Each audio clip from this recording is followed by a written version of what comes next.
Think insurance is boring? Think again. Many experts say that insurance is the most powerful industry on the planet. So join us and discover why the Quoters Cast is making insurance super cool.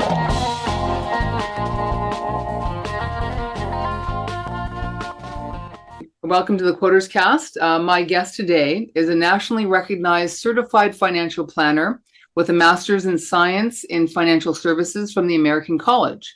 In 2021, he was named one of New Jersey's top 10 financial professionals by NJBiz. He's the host of his own popular business and finance podcast, and he regularly contributes to mainstream platforms such as CNBC, Newsmax, Yahoo Finance, and AARP. With his first book, published in 2016, entitled Millennial Millionaire, he became a nationally sought-after speaker. And he's here today with his second book, entitled What Should I Do with My Money? Economic Insights to Build Wealth Amid Chaos. He's a husband and father of 3, and he's also a top-level athlete who practices Brazilian Jiu-Jitsu, and he's participated in an Ironman and a marathon. So please help me welcome Bryan Kuderna. Thank you, Bryan, for being here. Yeah, thank you so much for having me. Happy to be here. Sure.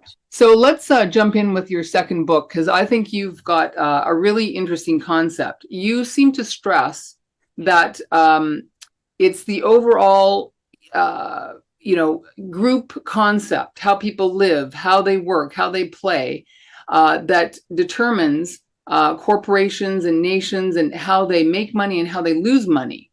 And so kind of like the macro world connects to the micro world. So can you explain that concept? That's right. Yeah, I think that's excellent. Yeah, I'd love to hear what you how you connect that.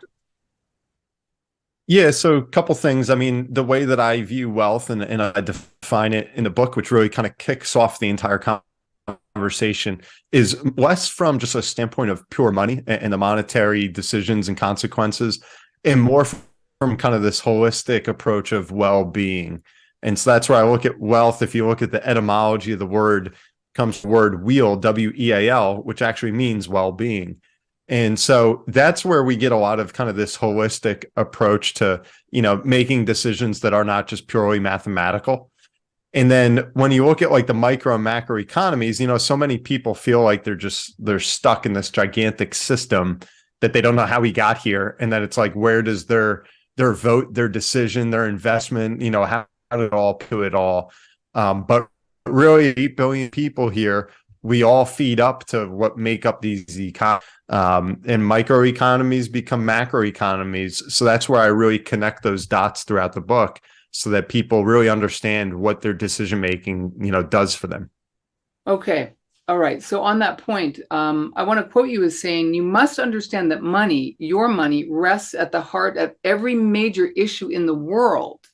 So we've seen extraordinary changes in the last 2-3 years. So I'd love to hear what you say about what's been happening all around the world and how that affects us as individuals. Sure. I mean, and there's so many examples I could just pull from, the right here and now, where you talk about, here in the States, we're dealing with, hitting our debt ceiling. And, so a lot of people, some people are freaking out about that. Others are like, oh, we've done this plenty of times. It's nothing new. And kind of the truth kind of lies somewhere in between there.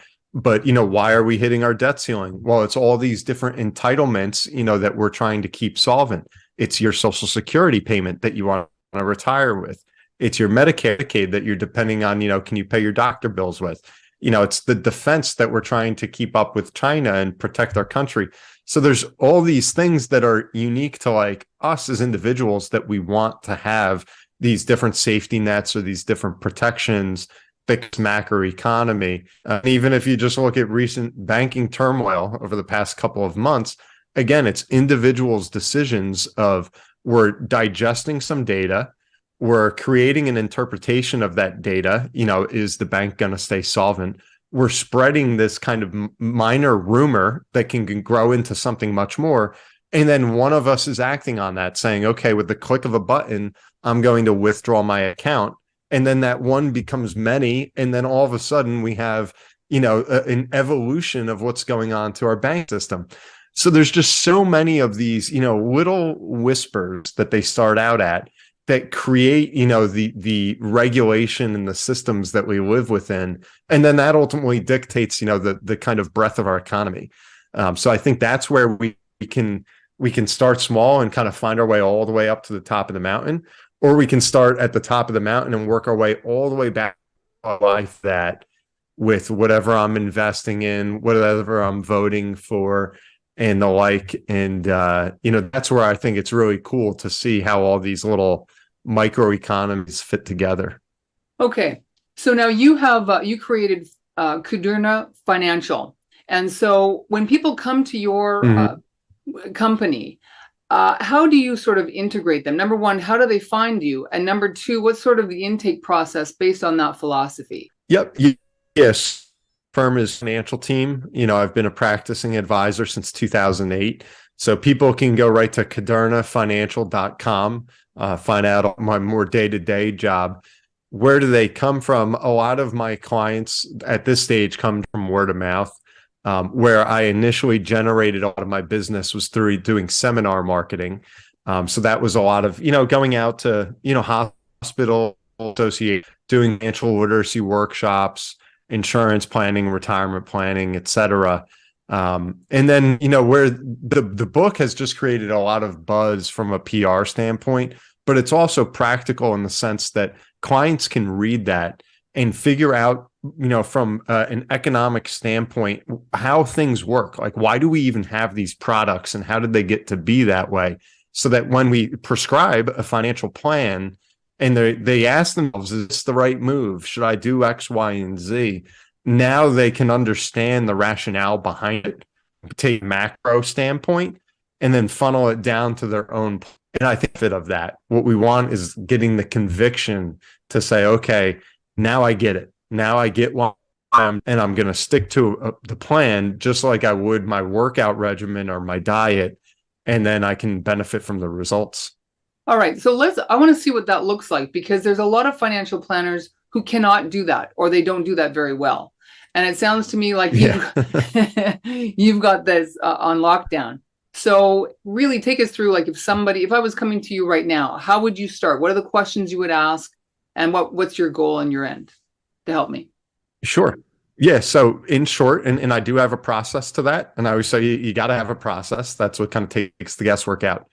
Number one, client comes to me with their 22 years old and starting their career, or it's a 70-year-old couple trying to do a legacy plan. First thing I'm asking them is, how can I help you? If we work together over the next 5, 10, 15 years, what do you want to accomplish? All right. So that's where we start with, tell me about you, tell me about what you want to get out of this. And then on the flip side, I ask them, does anything keep you up at night? Do you guys have a worry that, when the day's over, you and your spouse, are going to fix this? This is bothering us, whether that be a debt, helping a kid with college, figuring out their estate plan, where they're going to retire to, whatever it is. I want to have those kind of open-ended, dialogues, get to just know each other as people. That's step one into the actual financial plan.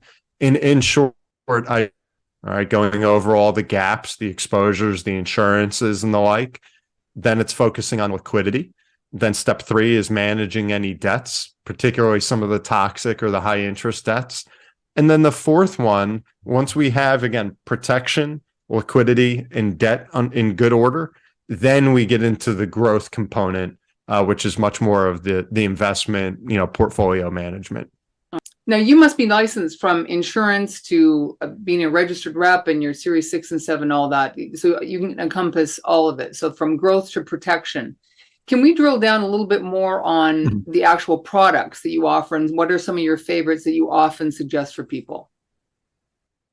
Sure. Yep. So when I started out of college in 2008, the first thing I did, I got life and health insurance licensed. All right. So that I think that's a good starting point for a lot of folks, especially with that protection first mantra that I believe in. Then I believe it was in 2009, I got my Series 6. And then shortly thereafter, the 63, 65, and then the 7. So I got, all those securities licenses. I got my insurance licenses. Not too long after that, I got my CFP to be a certified financial planner. That did two things that added, obviously a lot to my knowledge, but I think it also gave me a lot of credibility, especially being so young at the time, 24, 25, trying to advise retirees on their life's work. So that was kind of my credentialing as I was getting, my training wheels taken off, if you will. And so kind of within that vein, right, if we just look at my business right now, if this kind of helps give context, I would say it's probably, maybe 40% disability insurance. I have a niche that I work on with physicians around the country. Very important to protect their skill set. So I do a lot of disability, maybe about 25% or so life insurance.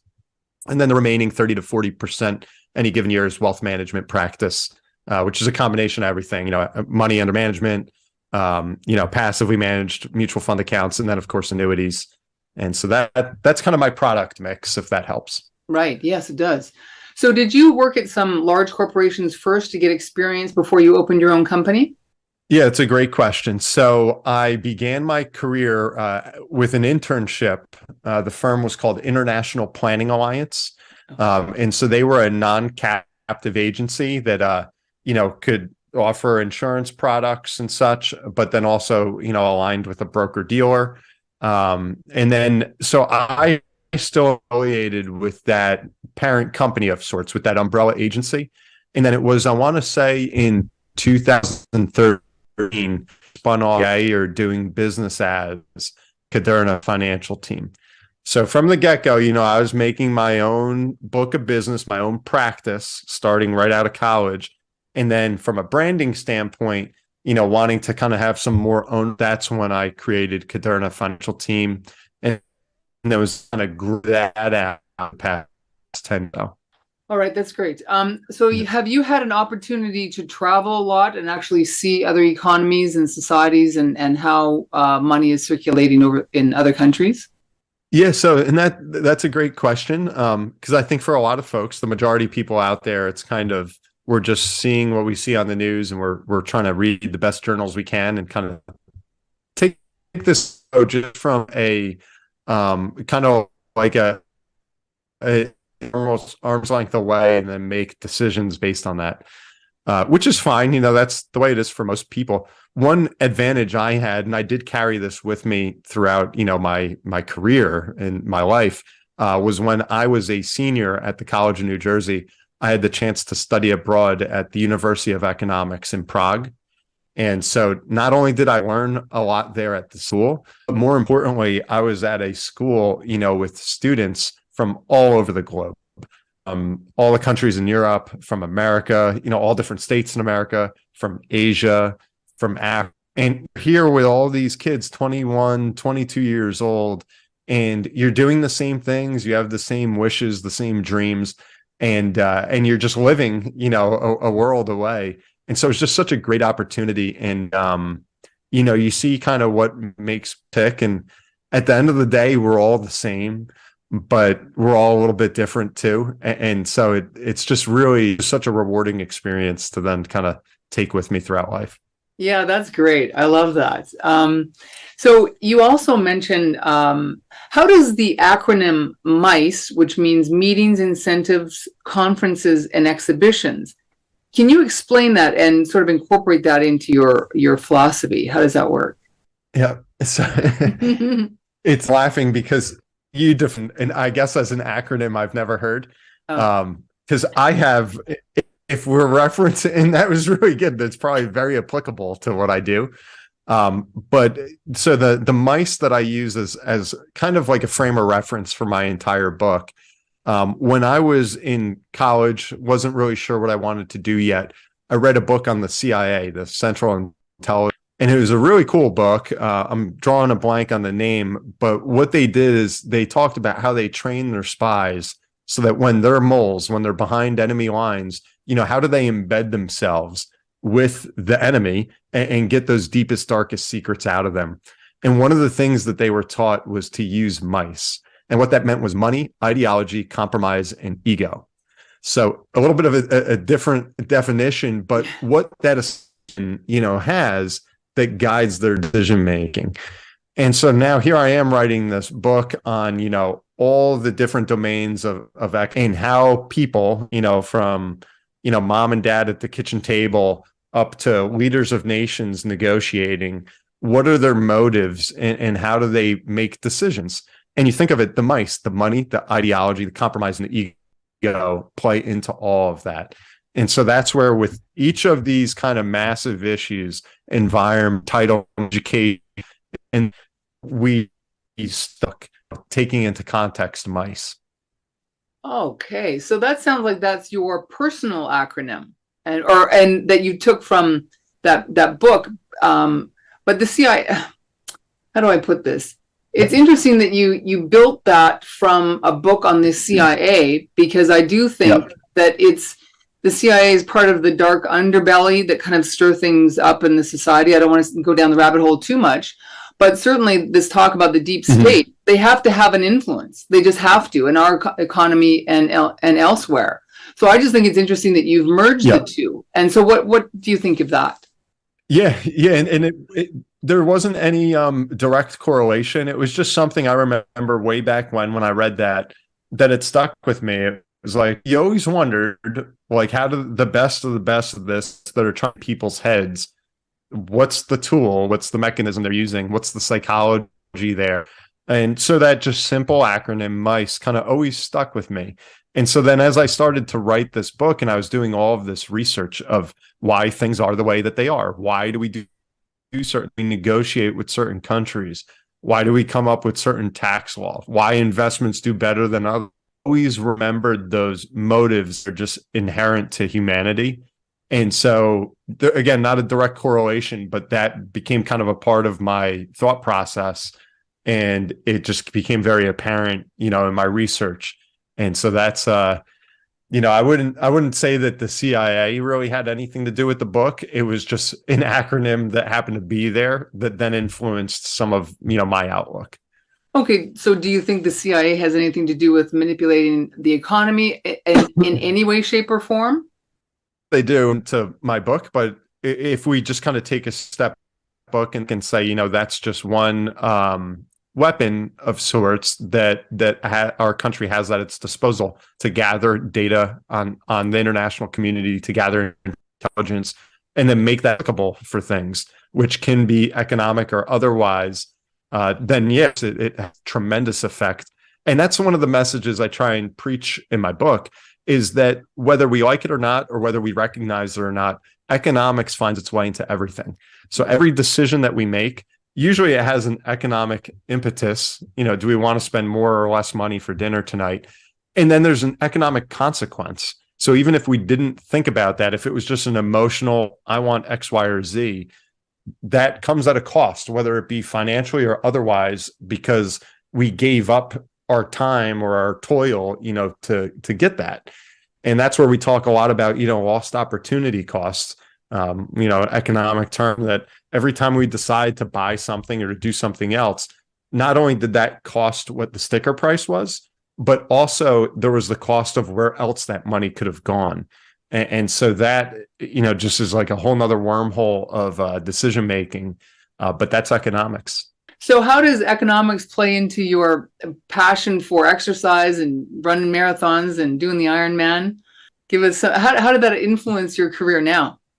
Yep. Yeah. So from like on the surface value and economic connection, there would be none. Again, that there kind of is. So if we think about it, we have the passion for exercise. That's just kind of my outlet to try and stay healthy and to be able to compete and to have kind of scratch that itch that's always been there, from playing sports and then I think as I do that just makes, my mindset, a little bit clearer when I go into, business, whether it's, how I'm working with folks at the office or what my mood is, as I'm meeting with clients and everything.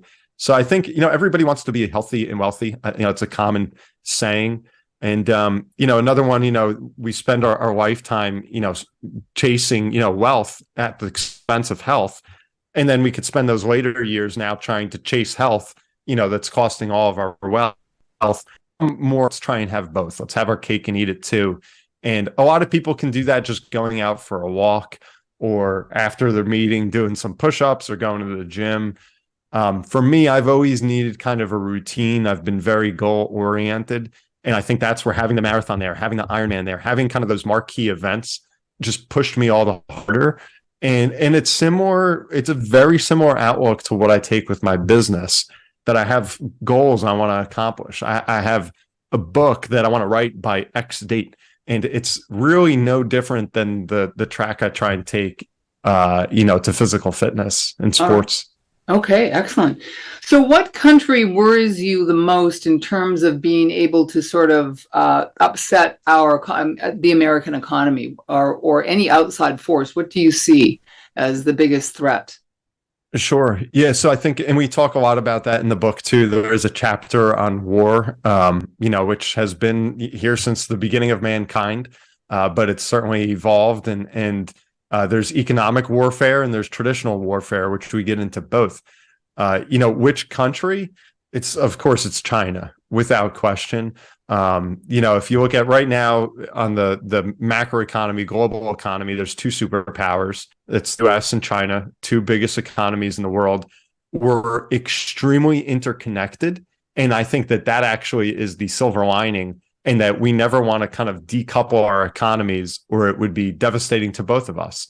Outside of America, our biggest customer is China. Outside of China, their biggest customer is the US. So it behooves us, even if we disagree on a lot of things, we have different outlooks. It's our people essentially keep us tied together to an extent. So I think that's kind of the silver lining there. However, their economy is growing, or has been growing over the past, 40 years very rapidly. They were not a superpower that long ago, whereas we were. So one could say where we're slowing down, they're picking up speed. And, there's a whole lot we can get into with that. But I think from a national standpoint, China, they're the elephant in the room. And there's a whole nother kind of, threat out there that is not just nation to nation. It can be more of these lone wolf, the hacker, or the crazy guy that maybe just has some knowledge or has some influence, and because of technology nowadays can find their way in and wreak havoc from almost like a terroristic standpoint, where they can create terror on a microeconomy, which can, again, mushroom into a macro economy. And I think that's where, little voices come loud voices. Yeah, you make an excellent point. And so to that point, you say that we are interconnected with China, as we are with many things and many people. It seems like our politicians, though, seem to be about division and destruction. So how do you've got 15 years in, studying this and helping people deal with their money. And so I can see that these would be, things to consider, the macro and the micro worlds. And so when our leaders have different views than, say, we do, because individuals are incentivized to have harmony, how do you balance that in your work? It's a great question. So I would say that there's kind of a two-part answer there. Number one, vote and study before you vote. I think that's kind of the first thing. Again, that's something that people died for, that right to be able. Tons of people around the globe that wish to say and live in a democracy. So I think that's something that we need to treasure, and we need to recognize the importance of that. That would be number one. Number two, going back to kind of the here and now, me, my family, my financial plan, and I turned on the nightly news and I just see the left and the right screaming and yelling at each other like children, and it's driving us nuts. I think you just can't get too wrapped up in it. You need to say, okay, I'll pay attention to what's going on, what the dialogue is. I'm going to kind of, based on my knowledge, make my assessment, and then I'm going to go live my life. All right. And do so just as I would otherwise. And I think that's the best course of attack. I think a lot of people get drawn in because the media now has such strong biases as well.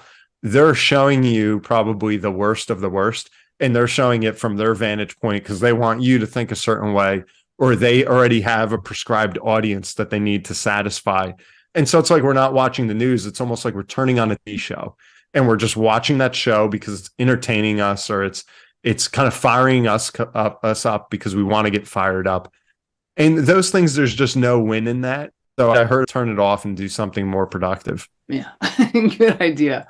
So one last question, Yeah. Bryan. There was, Sure.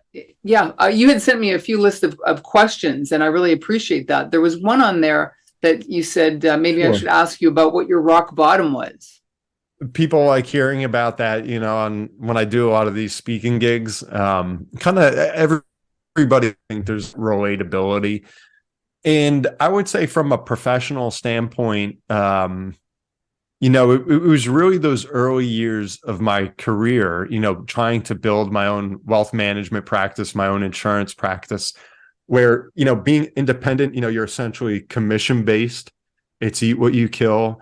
I wasn't tied in, with a bank or with a wirehouse that said, hey, here's your $50,000 salary. And then, this is on the way, and commissions and things. If I didn't generate new business, if I didn't go out and get a client, there was no production. There was, lose your office and go home without a paycheck. So I think in those early years, it was that tug of war of like, I am who I am and I want to be really good at what I believe in from a financial planning standpoint. Now I need to help other people see that and help, kind of develop some confidence in me to be able to work together.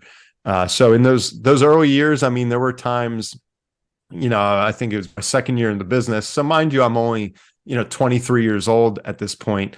But just my productivity put me in such a way that I wasn't even able to collect a draw from my contract. And so I was going to go on suspension, which meant that literally I was going into the office, I was working, cold calling, pounding the pavement, going to networking events and not being paid. I was literally working to try and develop a practice, but on the hopes that someday it would repay me. And so I think that was kind of the point, being in a family that was all just normal salaried, government employees, things like that, that, when it came to coming home at night and saying, how'd you do today? Are you making money? And they just couldn't, my parents or my brother couldn't wrap their head around, you're working your tail off. You're putting in these long hours, you're paying to study and to get these licenses, and then you're not making any money. Like, what are you doing? But that's the life of the entrepreneur. And I was able to stick with that vision. So I think that was kind of the rock bottom where, one, I knew it was tough. And two, the people around me were telling me it's tough and you're crazy, that you start to question, like, is this for me? And that's where I think you really got to go back to that vision, which I did. And it gets you through that time. And now, here you are, thankfully, knock on wood, a decade later, and business is thriving. I've got the books, the podcast, all this exciting stuff, but people are very quick to forget, how that was at the beginning. And so I think that's maybe my little rock bottom story. Well, good for you. Good for fighting through that, because I'm fairly new at this too. And it seems like that's actually pretty common. And I didn't know what I was getting into, but the cold calling, all that, everything you said is just absolutely accurate. And I'm starting a lot later than you did. And just one last question, because we are running out of time, but what would you say? Sure. I guess it's kind of twofold, because you hire people into your agency. And also, if you could offer something to the listeners on how they can get through that initial stage, and what you do for your employees when they come on to help them get through that stage. Yep. Yeah. So I think, what I try and tell a lot of folks that are starting out in the career is that number one, be easy. So I think that's where lots of times when people get recruited into anything, whether it's any position out there, the person that's recruiting is selling them on this nice position, this nice career, this nice agency or office, and, welcome aboard, things are going to be great. And then it's this wake up call of like, oh my gosh, like I've got, and no one's handing it to me. So I am a bit of a realist in that point, but then I will know, like, look at the light at the end of the tunnel, and then have faith that if you follow this process, that it's all going to be okay. And then even if it's not, it's still going to be okay, because then you figured out what you're supposed to be doing. So when I started in the career, I remember I heard from a gentleman said, you want to score down with 7 points. You got 15 calls, a point for taking on a new client, and then a point for, having a meeting, with a prospective client. So I could control that. So I couldn't always control how big of an insurance policy I sold or how big of a retirement plan I took over, but I could control getting to those 7 points every day. And if I had a few meetings, all right, well, I need 4 points left. So that might be, 60 phone calls, which back then, 15 years ago, that's really what we were doing. So I think going back to just controlling what you can control, knowing it's going to be tough, but embracing that challenge, and then keep that vision on where you want to be in 10 years. And if it's worth it to you, then get after it. If at some point you find out it's not, or you're just not enjoying the journey, do something else. Well, that's excellent advice. Thank you very much, Bryan. I appreciate you being here. I encourage everyone to look out for your book, What Should I Do With My Money? And visit your website, kudernafinancial.com. Where else would you like to send people? Yep. Yeah. So, they can get What Should I Do With My Money anywhere books are sold. It's available paperback, Kindle, and audiobook as well. And then you mentioned my business website. I also have a personal website, just bryankuderna.com. That's Bryan with a Y. They can go there. They can read my blog, find out about my podcast, like my findings and things that I'm passionate about. All right. Well, thank you very much. And I wish you all the success. Okay, Bryan. Yeah, my pleasure. Thank you for having me. Yeah, I loved it. Thank you. Bye now. Awesome. Yep. Take care.